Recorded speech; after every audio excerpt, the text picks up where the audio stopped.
அனைவருக்கும் நமஸ்காரம். உங்கள் ஜோதிடர் திருநாராயணன். ஒன்றும் இல்லை, இப்போ எல்லோரும் சனி பயிற்சி அடுத்த வருஷம் மார்ச்சில் வருது, ஏப்ரலில் வருது, எல்லாம் என்கிட்ட ரொம்ப பேர் கேட்டீங்க.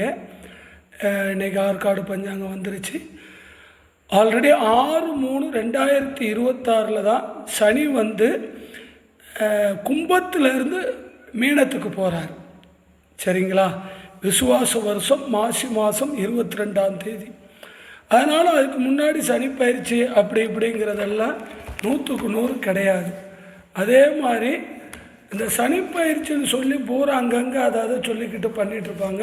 நீங்கள் பயப்படவே வேண்டாம். ஏன்னா ஆற்காடு பஞ்சாங்கத்தில் இதுவரையும் கணிக்கிறது 100% நடந்துகிட்ருக்கு. குறைஞ்சது 90% நம்ம சொல்லலாம், அந்த அளவுக்கு நடக்குது. அப்போ அவங்க கொடுக்குற பயிற்சி பலன்கள் கண்டிப்பாக நல்லா தான் இருக்கும். அதனால் இது நம்ம ஃபாலோ பண்ணிட்டால் போதும். குரு பகவான் வந்து சித்திரை மாதம் 28ஆம் தேதி ஞாயிற்றுக்கிழமை 11/5/2025 அன்னைக்கு மிதுன ராசிக்கு பயிற்சி ஆகிறார் தேவகுருவாகிய குரு பகவான். அதே மாதிரி புரட்டாசி மாதம் 22ஆம் தேதி 8/10/2025 வந்து அதுக்கு பிறகு கடகத்துக்கு போகிறார். ஓகே. அதே மாதிரி நீங்கள் ராகு பகவான் எடுத்துக்கிட்டீங்கன்னா அவர் வந்து ஏப்ரல் மாதம் 26ஆம் தேதி சித்திரை 13ஆம் தேதி மீனத்திலிருந்து கும்பத்திற்கு ராகு பகவான் இடம்பெயர்கிறார்.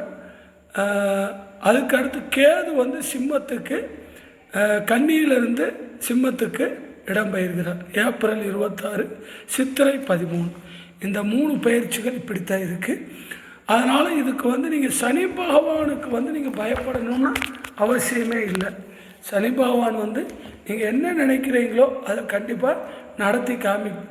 அதே மாதிரி சனியோட குரு யாருன்னு கேட்டிங்கன்னா பைரவர். அப்போ அந்த பைரவருக்கு நீங்கள் ப்ரேயர் பண்ணிட்டு வந்தால் போதும். புனுகு சாத்துறது, நெய் விளக்கு ஏற்றுறது, அதிரச மாலை போடுறது, தேன் குழல் செய்கிறது, இந்த மாதிரி கும்பராசிக்காரங்களும் மீனராசிக்காரங்களும் இப்போதைக்கு இதை செஞ்சுட்டு வந்தால் போதும். சரியா? மகரத்துக்கு வந்து அந்த அளவுக்கு பெருசாக பாதிப்பு கிடையாது. கும்பத்துக்கும் மீனத்துக்கும் தான் கொஞ்சம் ஜென்மத்தில் இருக்கிறதுனாலையும் வாக்குஸ்தானத்தை மீனத்துக்கு விரயத்தில் இருக்கிறதுனாலையும் இந்த தோஷங்கள் கொஞ்சம் வேலை செய்யும். இதுக்கு வந்து நீங்கள் பெரும்பாலும் இதுக்கு வந்து திருநடையூர்னு ஒரு ஊர் இருக்குது. அந்த ஊரில் கும்பகோணம் பக்கத்தில் திருவாரூர் சாலையில் 10 கிலோமீட்டரில் கும்பகோணம் நாச்சியார் கோயிலுக்கு பக்கத்தில் இருக்குது. அங்கே உள்ள சனீஸ்வரனை நீங்கள் கும்பிட்டுட்டு வரலாம். அதே மாதிரி சனி முடியும் போது நல்லது தான் செய்வான். அப்போ திருநள்ளாறு போயிட்டு வரலாம், திருக்கொல்லிக்காடு போயிட்டு வரலாம், குச்சனூர் போயிட்டு வரலாம். இந்த மீனராசிக்காரங்களும் கும்பராசிக்காரங்களும் இதை பண்ணிட்டு வந்தீங்கன்னா ரொம்ப விசேஷமாக இருக்கும். அதற்கடுத்து மதுரைக்கு பக்கத்தில் திருநின்ற ஊர்னு இருக்குது. அங்கேயும் போய் சனி தோஷத்திற்கு இது பண்ணலாம். அடுத்து ஆஞ்சநேயரையும் நம்ம பிரார்த்தனை பண்ணலாம். அப்போ இதெல்லாம் நம்ம பிரார்த்தனை பண்ணும்போது நம்மளோட தோஷங்கள் குறைய ஆரம்பிச்சிடும். பைரவர் ஆஞ்சநேயரை கும்பிட்டுட்டு வந்தால் போதும். மெயின் இப்போ வந்து கொஞ்சம் தொழில் நஷ்டம், அதேமாதிரி தொழிலில் முடக்கம் அப்படிங்கிறத எடுத்துக்கிட்டிங்கன்னா மீன ராசிக்கு இருக்கும்.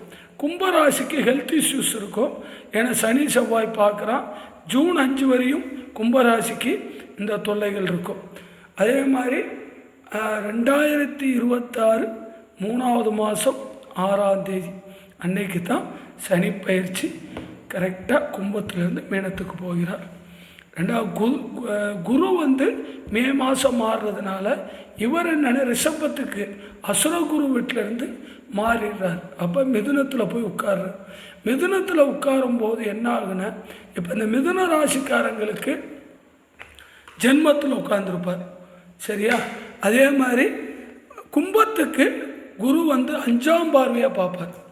அப்போ மிதுனத்திலிருந்து கும்பத்தை 5ஆம் பார்வையாக பார்க்கறதுனால கும்பராசிக்காரங்களுக்கு கெடுதல்கள் மிகவும் இருக்காது. அப்போ கொஞ்சம் கடன் வாங்கி வச்சுக்கணும். நம்ம தகுதிக்கு மீறின கடன் எப்பயுமே வாங்காதீங்க. இனி வரும் காலங்கள் நான் மாறி மாறி சொல்லிட்டு வர்றேன். சனி மேசத்தை தாண்டுற வரையும் அழிவுகள் ரொம்ப இருக்கும். இப்போ இன்னும் 3 புயல் சொல்லியிருக்கேன்.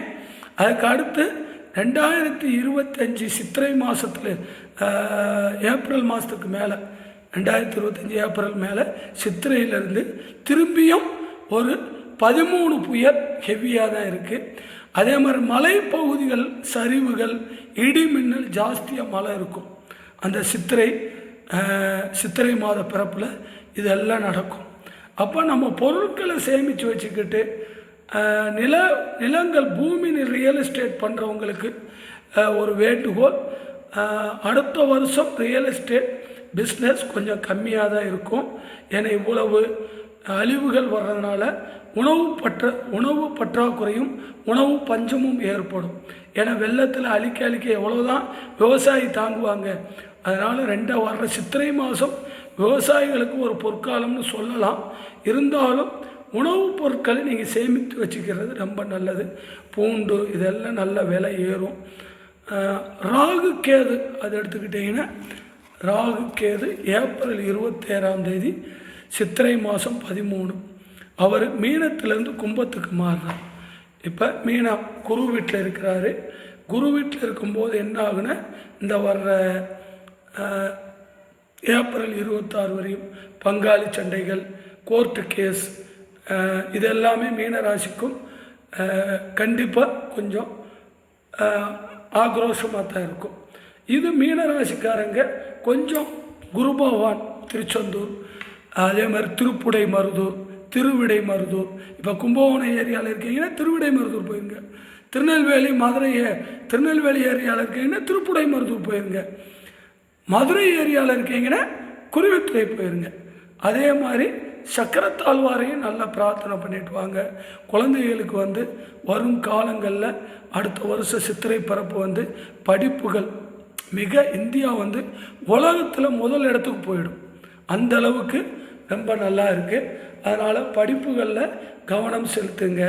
இதெல்லாம் பண்ணிட்டு வந்தீங்கன்னா இந்த 2 ராசிக்காரங்களுக்கும் நல்ல மாற்றங்கள் முன்னேற்றங்கள் வந்துடும். 2026 வரையும் சனி பயிற்சி கிடையாது. 2026 தான் சனி பயிற்சி, மார்ச் மாதம் சொல்லிட்டேன்.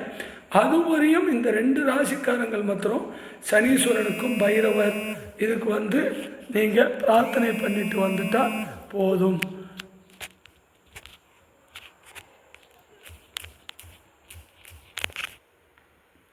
பிரார்த்தனை பண்ணிட்டு வாங்க, உங்களுக்கு நல்ல மாற்றங்கள் கிடைக்கும். கன்னிராசிக்காரங்களுக்கு 6ல் தான் சனி இருக்கார், 7ஆம் இடம் போகவில்லை. அதனால் 2023 வரையும் உங்களுக்கு தொழில் எல்லாமே நல்ல முன்னேற்றம் இருக்கும். சாதுக்கள் சமாதியை பாருங்கள். பாலவகரணத்தில் பிறந்தால் அம்பா துர்க்கையவும் ஐயப்பனையும் நல்லா கும்பிடுங்க. பவகரணத்தில் பிறந்திருந்தீங்கன்னா காளியம்மன், அதே மாதிரி பத்ரகாளி, பிருத்திங்கிரா தேவி, அந்த மாதிரி நரசிம்மர் இதை கும்பிட்டுட்டு வாங்க. கன்னிராசியில் பவகரணத்தில் பிறந்திருந்தீங்கன்னா ஐயப்பனை கும்பிட்டுட்டு வாங்க. பாலவகரணத்தில் பிறந்திருந்தால் ஐயப்பனை கும்பிட்டுட்டு வாங்க. இது எல்லாமே உங்களுக்கு நல்ல மாற்றங்கள் முன்னேற்றங்கள் எல்லாத்தையும் கொடுத்துக்கிட்டே இருக்கும். அதனால் நீங்கள் யாருமே இதை பற்றி ரொம்ப கவலைப்பட வேண்டாம், பயப்பட வேண்டாம். அதனால் சனி பயிற்சி ஆயிடுச்சு, அந்த பரிகாரம் செய், இந்த பரிகாரம் செய், எந்த பரிகாரமும் வேண்டாம். உங்கள் முன்னோர்களுக்கு மாதத்துக்கு ஒரு நாள் சிவன் கோயிலில் நல்லெண்ணெயும் விளக்கும் வாங்கி கொடுங்க. அதே மாதிரி பைரவருக்கு விளக்கேற்றிட்டு வாங்க. இதெல்லாம் நம்ம செய்யும்போது 100% 100க்கு 100 உங்களுக்கு மாற்றம் இருக்கும். கடன் தொல்லைகள் நீங்குவதற்கு லட்சுமி நரசிம்மரை கும்பிடுங்க.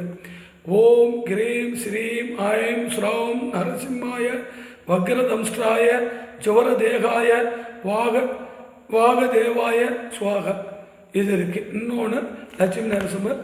ஓம் லட்சுமி நரசிம்மான ஆய ஆபத்து தாரணாய சர்வ சம்பத் பிரதாய மம அபிலாஷித மன்னம் தேகி தாபய சுவாக.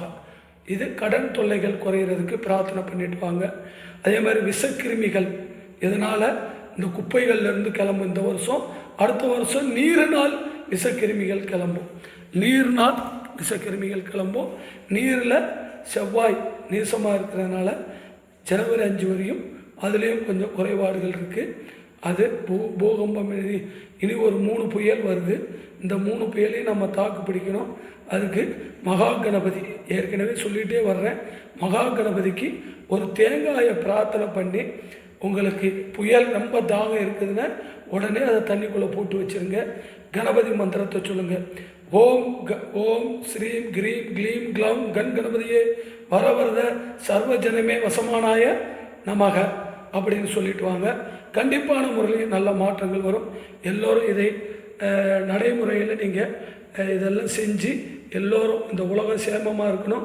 இந்த உலகத்தில் உள்ள மக்களுக்கு எந்த குறையும் இல்லாமல் 16 செல்வங்களும் பெற்று பெருவாழ்வு வாழணும்னு நான் ஆண்டவனையும் என்னோடய கருப்பனையும் கொடுங்குளூர் பகவதியும் சைலேஸ்வரியையும் நான் மிருதங்க சைலேஸ்வரியும் வேண்டி பிரார்த்தனை செய்து கொள்கிறேன். என்னுடைய குலதெய்வ அனுகூலத்தாலும் என் இஷ்ட தெய்வங்கள் அனுகூலத்தாலும் இந்த உலகம் ரொம்ப சேமமாக இருக்கணும். எந்த குறையும் இல்லாமல் எல்லோரும் நல்லா வாழணும். வாழ்க வளமுடன்.